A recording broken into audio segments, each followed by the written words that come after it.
Now what we need to realise here is that this relationship is not a happy one. Okay, so as we go through the poem, I need you to kind of really think about the lines, the language and the structural features which draw attention to their kind of up and down relationship. If you look at stanza 1, it starts very, very placidly, as like the other ones we've looked at. Lying apart now, each in a separate bed. So straight away, the very, very first words that come out of the poet's mouth, we get an immediate sense of physical distance and emotional separation. They're lying apart, they are physically, but also metaphorically distanced. Each in a separate bed. Now the bed is usually, stereotypically, it's the fulcrum, it's the very, very heartbeat of a relationship and of romance.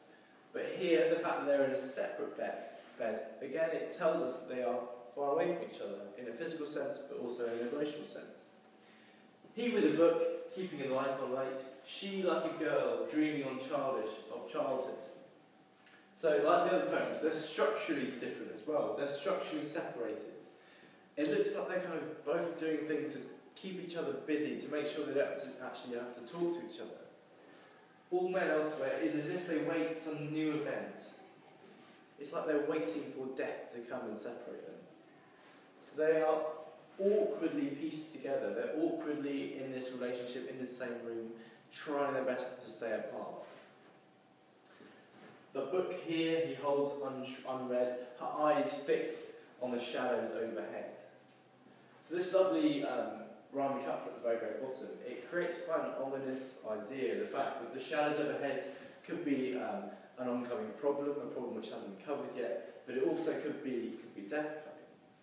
So the very, very start of the poem is not a positive one. It's very, very negative, and we get a sense of emotional, physical and structural difference.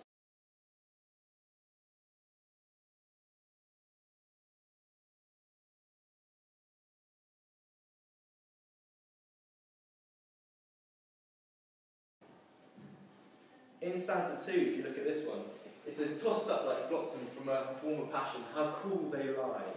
And the fact that cool is quite important. It's unemotionless, it's lacking passion. If you think of normal love, of normal affection, it's hot, it's warm, it's intense. So here it's very, very cold. The idea that it could be tossed up, it kind of connotes this idea that they don't really care, they're just throwing it out there. And we get a real tension between the past and the present. They hardly ever touch, or if they do, it's like a confession of having little feelings.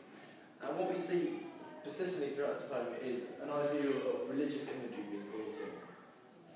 The idea of chastity, which faces them. The idea that they should be staying faithful to their religion and not having sex.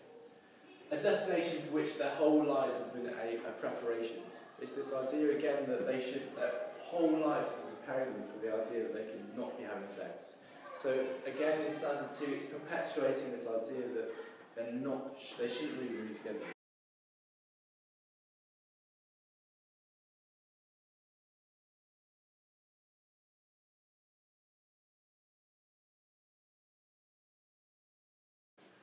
Right, in the third and final stanza, we see a real contrast.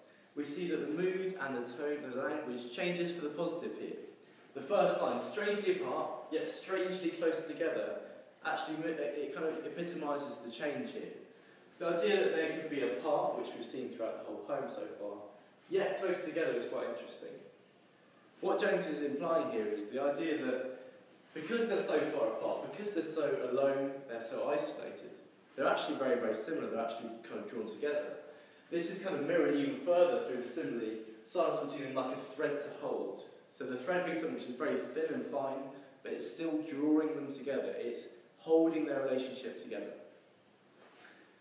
And time itself, a feather. Look at how this is quite a lovely metaphor here. The language turns nicer, it's a lot more beautiful, it's attractive, it's affectionate. Time itself being a feather, touching them gently. Okay? It's not talking about the problems overhead anymore. The mood and the tone have completely shifted. And in this penultimate line, we get a real sense of who the persona is. We find out that these are their parents, my mother and father. And on the very, very last line, we get that typical symptomatic juxtaposition between this cold relationship and the fire from which she came. So it's a real tension between the past from which she came and the present, how distant they are now.